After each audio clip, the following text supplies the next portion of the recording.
ordinateur il m'a laissé en plan. What you doing to me tonight, bro? Salut! Donc voilà, on se retrouve enfin pour une vidéo où j'ai l'occasion de parler avec vous. Enfin, en gros, je parle toute seule, mais whatever. Lundi passé, j'ai eu l'occasion de poster sur ma story un sondage où je vous ai demandé qu'est-ce que vous préféreriez pour cette première vidéo. Et vous m'avez répondu un talk. Donc me voici avec vous ce soir pour échanger. Et le sujet que j'ai pris aujourd'hui, c'est aimer, c'est se sacrifier.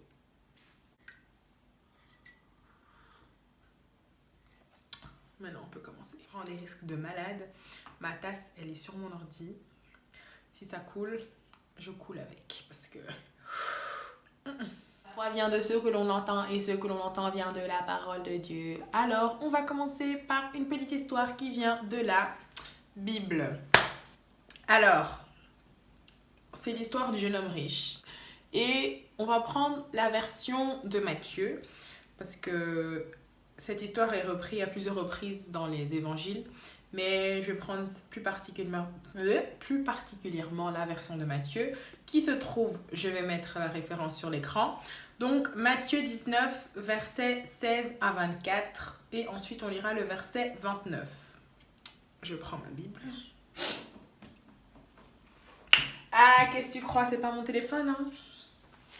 Bon, elle est petite, mais voilà. C'est celle que j'ai choisie pour aujourd'hui. Je lis. Et voici un homme s'approcha et dit à Jésus, « Mon bon maître, que dois-je faire de bon pour avoir la vie éternelle ?»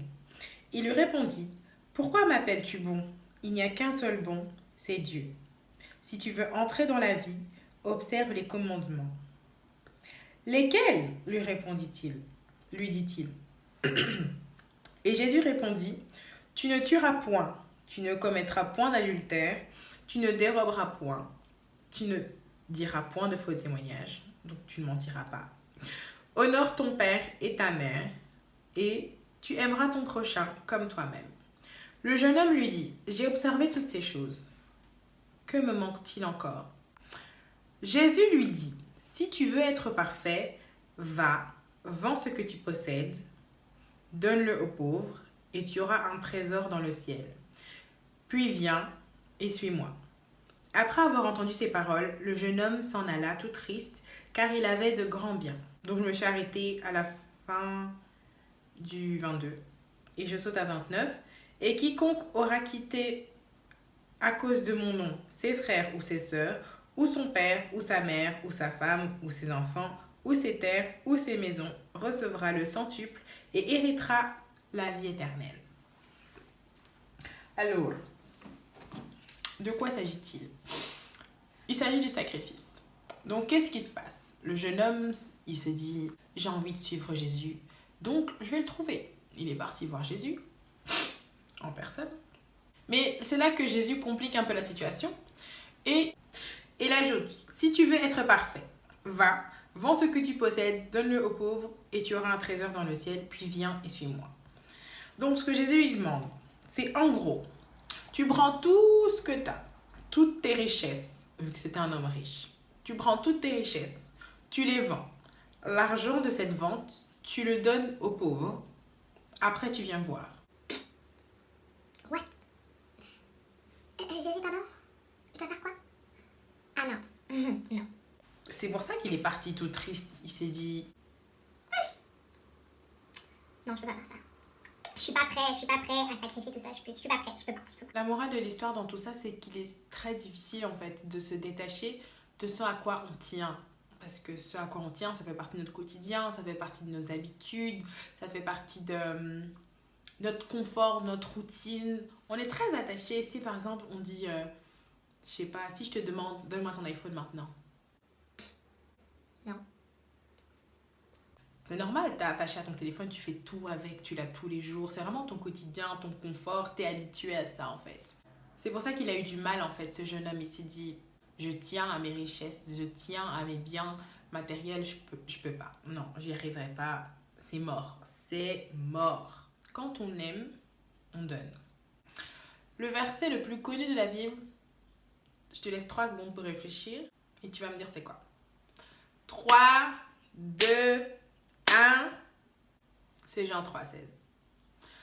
Encore 3 secondes. À 3, on va le dire ensemble. 3, 2, 1. Car Dieu a tant aimé le monde qu'il a donné son Fils unique afin que quiconque croit en lui ne périsse point, mais qu'il ait la vie éternelle. Congratulations!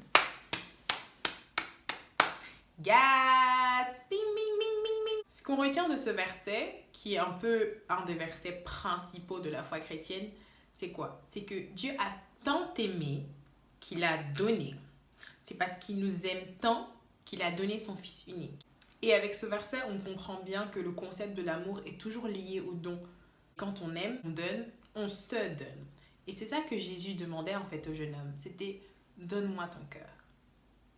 Et pourquoi le cœur? Quand je disais ça, ça m'a fait penser à un autre verset qui est dans Matthieu. Matthieu 6, versets 19 à 21, qui dit « Ne vous amassez pas des trésors sur la terre, où la teigne et la rouille détruisent, et où les voleurs percent et dérobent, mais amassez-vous des trésors dans le ciel, où la teigne et la rouille ne détruisent point, et où les voleurs ne percent ni ne dérobent. » Là, c'est le verset sur lequel je voulais vraiment mettre l'accent. « Car là où est ton trésor, là aussi sera ton cœur. » Let me ask you some. Qu'est-ce qui est le plus précieux à tes yeux? Qu'est-ce qui compte le plus pour toi? Et lorsque tu réfléchis à ça, considère l'importance de cette priorité. Ce que Jésus a fait pour nous, en fait, c'est que il a sacrifié sa propre vie pour nous. Il a sacrifié sa propre vie pour nous afin qu'on soit libre en lui. Et il est pas mort, il s'est pas laissé mourir en mode voilà, crucifiez-moi, c'est tout. Non, il s'est livré volontairement. C'était volontaire. Il est mort volontairement pour toi et pour moi. Parce qu'il nous aime tellement. Et son amour est tellement profond. Tout ce qu'il nous demande, c'est juste donne-moi ton cœur. Donne-moi ton cœur. Donne-moi cette première place dans ton cœur. Et justement, c'est pas un don d'organe, mais c'est un don de soi. Et ça, ce don de soi, ça s'appelle la consécration. Donc la consécration dans le dictionnaire, ça veut dire action de donner à quelqu'un ou à quelque chose une place éminente, une place sacrée. Par place éminente, ce qu'on entend, c'est une place au-dessus de tout, au-dessus du niveau commun. Voilà pourquoi même ils disent après sacré. Pour un peu simplifier la consécration, ça veut dire je t'aime Seigneur, alors je te donne tout de moi. Je t'aime Seigneur, alors je fais de toi ma première priorité. Comme il a dit dans le verset 29, je t'élève au-dessus de ma mère, au-dessus de mes frères, au-dessus de mes biens, de tout ce que je peux avoir, de tout ce qu'il y a sur terre. En fait, je t'élève au-dessus de tout. Vivre Christ, ça demande de la consécration. C'est une décision qu'on prend tous les jours. C'est un contrat qui se renouvelle tous les jours parce que c'est pas facile, mais c'est simple. Dans le sens où il y a une seule chose à faire et c'est cette prise de décision-là. C'est ça en fait que le jeune homme riche, il a fui. Il a fui cette consécration, il a fui ce sacrifice. Il s'est dit, je suis pas prêt à me donner tout à toi. Mais en fait là, le gars il était pas prêt, mais il savait pas que plus tard, Jésus allait mourir pour lui volontairement. C'est fou quand même. En fait, son cœur à lui était dans ses trésors et ses trésors étaient ses biens matériels. Il était très attaché à ça et c'est là où était son cœur. Et toi, où est ton cœur? Quels sont tes trésors? Quels sont tes trésors ou quel est ton trésor? C'est une question vraiment importante et il faut se poser la question. Parce que parfois on se plaint, on se dit non, ma vie ça fonctionne pas, il n'y a rien qui fonctionne, il n'y a rien qui ne va. Mais c'est une histoire de priorité, une histoire de trésor. C'est exactement ça. Les gens qui fuient en fait, qui fuient cette consécration justement parce qu'ils ont peur. Ils se sentent tellement imparfaits, ils se sentent sales. Parfois ils ne se l'avouent pas, mais ils se disent ah non, je suis pas prêt, je suis pas encore là où j'aimerais être avant de me donner à Dieu. Je sais pas, on attend trop d'être parfait en fait pour faire ce pas vers Dieu, mais c'est ça en fait le propre de l'homme, c'est qu'on ne sera jamais parfait. Et Christ, lui qui était sur son trône de gloire, il a quitté son trône de gloire, il a quitté les cieux pour nous qui sommes imparfaits. Dans notre imperfection, il veut nous tailler en lui pour nous rendre semblables à lui qui est parfait. Pour donner un témoignage, Avant de me faire baptiser, j'ai vraiment réfléchi. Mais genre vraiment longtemps. Je pense que vous n'avez jamais réfléchi comme ça sur un truc. J'ai réfléchi pendant 2 ans. Non, mais je peux pas faire ça parce que voilà, enfin, je sais pas, après, mais non, comment je vais faire si j'ai l'impression de pas à la hauteur. Mais non, c'était vraiment le moment que Dieu voulait en fait. Que c'est le moment où Dieu voulait que je me fasse baptiser. C'est ce que je ressentais, c'est ce qui me mettait à cœur. Fais-toi baptiser maintenant, c'est le bon moment. La bonne saison pour. Et au final, je l'ai fait. Et même, j'en suis arrivée à la conclusion que j'ai énoncé d'ailleurs lors de mon baptême. C'était ça mon discours. N'attendez pas d'être parfait pour faire un pas vers Dieu, sinon vous le ferez jamais. Et c'est vrai. Parce qu'on attend d'être parfait, mais on ne le sera jamais. On le sera jamais. Donc ne te mets pas de pression, ne te dis Bah non, je peux pas aller vers Dieu parce que je suis trop sale, parce que ma condition et tout, je suis trop busy, je peux pas aller vers Dieu maintenant. il va pas te juger, la preuve. Il s'est sacrifié pour toi. C'est parce qu'il t'aime et il aime ton imperfection. C'est pour ça qu'il vient à toi et ne te dis pas je suis pas encore prêt. On sera jamais prêt, mais il faut faire ce pas de foi, faut avoir cette audace là de dire je vais essayer quand même. Je perds rien. Tu perds rien. Lui-même a dit dans Jérémie, il a dit invoque-moi et je te répondrai. Tu ne perds rien du tout à faire ce pas vers Dieu.